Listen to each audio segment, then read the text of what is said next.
It was incredible. It's a one-in-a-lifetime experience. Brewer football made history Saturday, playing a scrimmage at Salem High School in Massachusetts, the first game between two teams named the Witches ever. It was a really cool experience, just knowing that you're playing in the first ever Witches on Witches game. Great experience for the kids.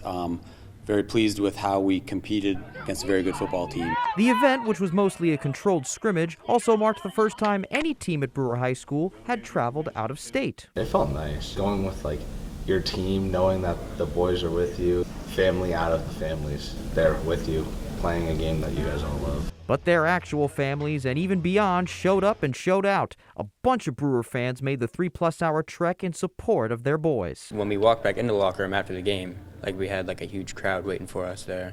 We know whenever we go into a game, we got the community behind us. Another neat aspect of the game is that it was dedicated to Coach Ken Perrone, who, as crazy as it is, coached both the Brewer and Salem Witches in his storied career. I played here at Brewer High School, and we heard stories about Coach Perrone.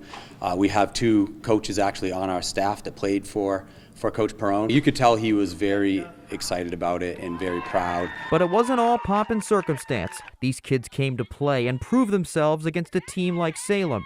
To say they were humbled is an understatement. Their style of football was very aggressive. Ours is too, but they showed us a lot. Even though Salem took home the Cauldron Cup, Brewer sees the scrimmage as a chance to really focus on where they need to improve. But it also could be a huge advantage. AAU basketball, when you travel out of state and play very good competition in unfriendly environments, so to speak, and then when you go to these other places, maybe it's not quite as intimidating. So what does the future hold? Well, the plan is for there to be a scrimmage next year where Salem comes up here to play. And who knows, maybe year after year after year. I think it's good for all the grades coming up.